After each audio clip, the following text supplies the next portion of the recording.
Hello everybody, it's Mike Levin, Monday, September 19th, around 9:30 a.m. in front of Penn Station, and heading to work.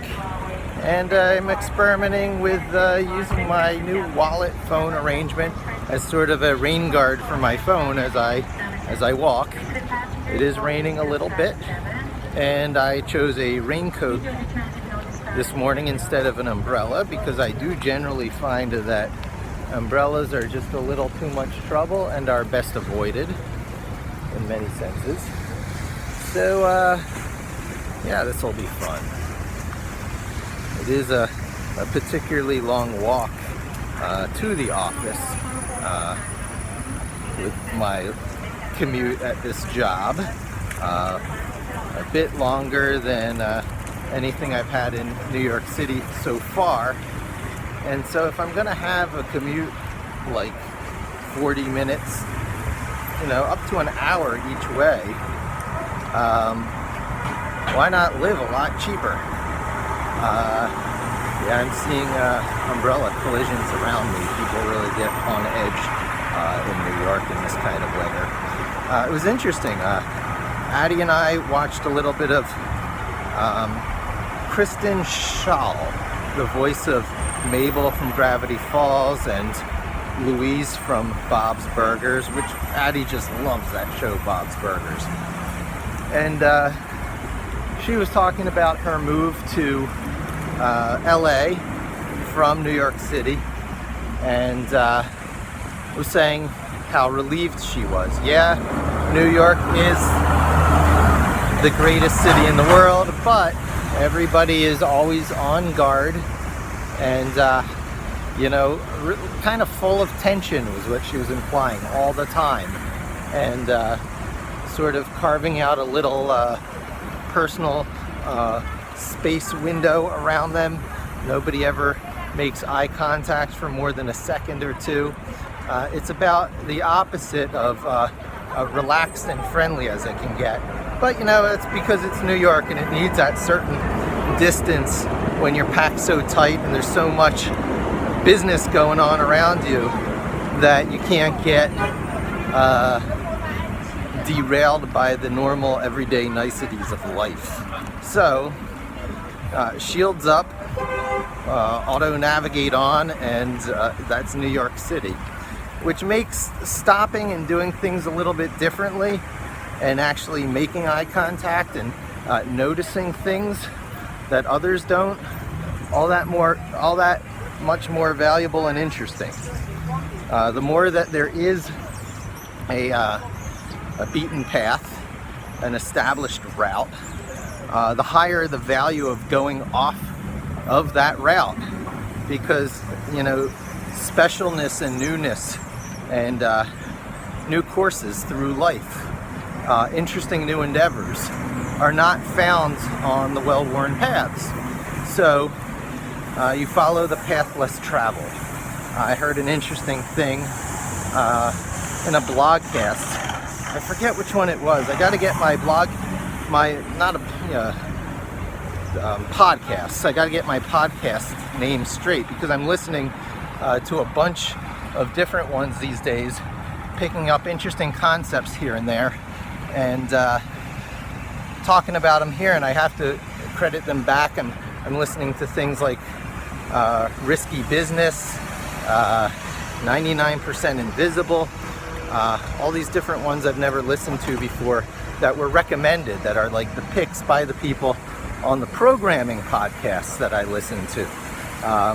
Now that I've caught up on most of the Python ones, I'm switching around to the other guys who are mentioned quite a bit, like Ruby, is it Ramblers, and JavaScript Jabberers, something like that. But there's some pretty good ones out there, and they give recommendations of other blogs or podcasts. I'm sort of surrounding or spiraling outwards in the topics and subject matter I'm taking in. And let's see, one of the ideas that they got across to me was that if you heard of the name of the field on a curriculum in a school, that's not the field that you want to be into in the future for having a competitive advantage and to not be in an oversaturated market and to be doing something new and interesting. Basically, once a topic, a field, reaches so standardized as it can be taught in school, there's very little special left to it, and it is at risk of being automated away. Maybe it was one of the Data Skeptic. It might have been Data Skeptic that I heard this on, which is covering all different subject matter from the perspective that data is always suspect and that people who are preparing the experiments can make the results look pretty much any way they want because they control the initial conditions, they control cleansing the data, dealing with outliers, collecting, interpreting, and can very often make the results appear any way they want them to appear. So you should always look at news, especially regarding findings in new studies, through that skeptical lens. Very good advice. So, machine learning is the next big thing. It's going to at least be as big as, say, object-oriented. A major shift that makes possible classes of applications that can sort of be stamped out cookie-cutter style the way the 3D physics engines are now for gaming because object-oriented. Machine learning will at least be that big and may very well grow into a bunch of systems that can pass the Turing test. It's got to be coming. I've got to believe that the capability of human beings to sort of hack what we are, produce other copies of it using different materials and naturally different evolutionary paths. It is arguably a continuation of our evolutionary path. Anything in terms of machines that we make that outperform us are merely our tools working effectively. Sure, there is, of course, always some reason to be concerned, but such as there always is with tools. When we realized that we could release the power of matter by converting it into energy, that's one heck of a tool right there. And we actually even used it beyond testing twice in combat. And here we are. Odds are pretty stacked against that, weren't they? Test number 1 passed. Test number 2 coming up. Simple as that. The world will be as different tomorrow because of that breakthrough as the world is today because of that other breakthrough, which is to say, not terribly different. We're still going to be human beings living the lives of human beings with the concerns and, emotions and, situations that we've always had in life. We're just going to have tools that are so good we're going to be able to think of them as almost like buddies and companions and caretakers. And probably the biggest danger is us turning out like those slobs in the WALL-E movie. I think of all the sci-fi I've seen, that probably captures the danger of excessively good machines more than most other things that I've seen, because it was willing to take that humorous angle on it. People that basically end up looking like bowling pins or weeble wobbles because the machines take care of their every want and need so well. And that certainly can't be allowed to become the case, or we will lose what it means to be human. We need our challenges. They define who we are. We are very little but complex monkeys that have learned to deal with a great variety of conditions in life. And our ability to deal with those variety of conditions, it comes straight from having a lot more substance up there. Underneath where our forehead is the frontal cortex, I believe it is. I always get these terms a little bit confused, but we got more of it than other animals, and it's that wrinkly gray matter that people talk about. It's the part that allows human consciousness as we think about it, cognition, and it's what we have that really sets us apart from so many of the other animals who are similarly otherwise equipped.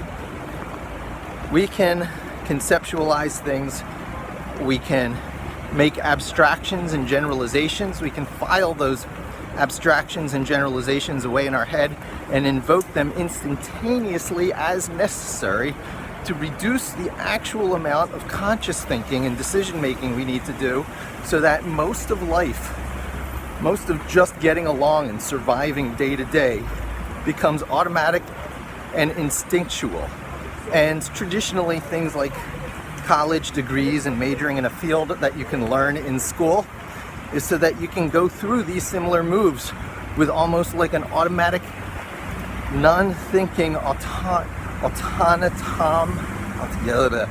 these words I'll get down because they're going to be really important. Anything that can be automated away will be. It just makes sense. And everybody's quality of life increases as a result, because the kinds of things being automated away are mind-numbingly tedious tasks.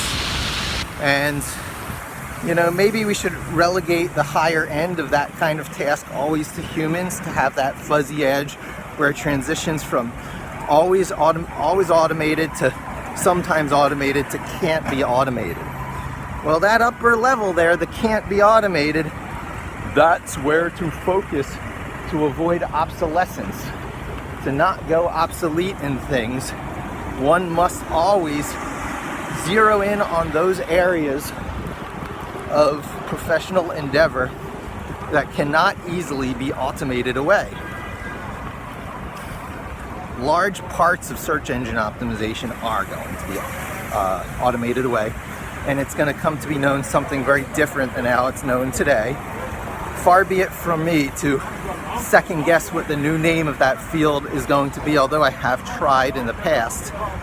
Suffice to say, I think that there is a good 20 years of professional life, which is what I feel I still have left in me, along the lines of tending to the human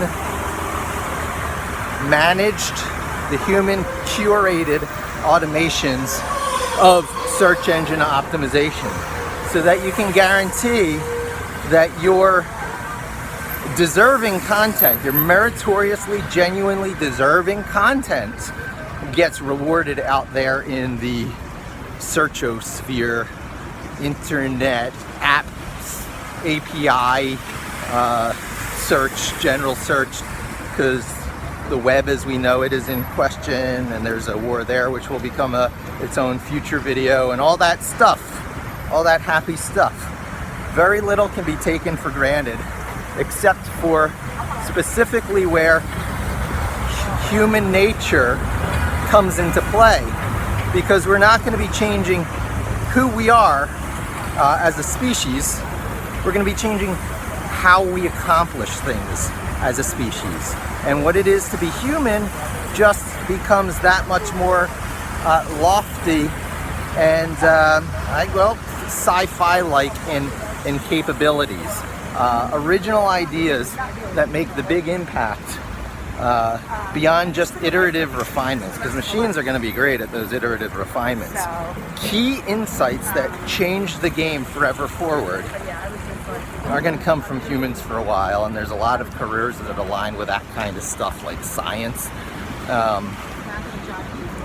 So we're going to be okay for a while, and my sort of one of my purposes is going to be to make sure that Addie has her choice of those non-automatable future professions at her disposal. Anyway, I guess that's about all. I want to put this away for no other reason than to bank the fact I got a great video in while it's sort of drizzling like this. Woo! Found an advantage of this, is it 13 West? Is it a leather wallet? 13 East? I always get it confused. I gotta get the name straight. Or 12 West, 12 East. Well, it's one of those in those matrix. East, West, 12, 13. One of those quadrants is what my wallet is. And wish I could just hold up a mirror and show you how workable the solution is right now. I'm happy going back to the iPhone. My timing was perfect.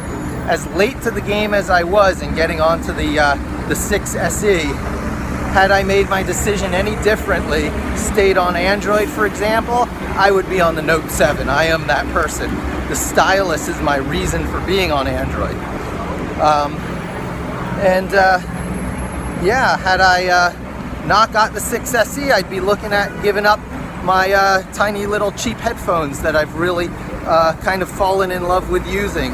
These little $3 ones from Dwayne Reed that have me actually listening to audiobooks again, because I always have decent enough quality headphones on hand, which would not be the case if I were on the iPhone 7, thank you very much. So anyway, I captured enough crazy, diverse, different things. Time to get to work and dry off. Thanks for joining me. Hope to see you again soon. And don't forget to subscribe.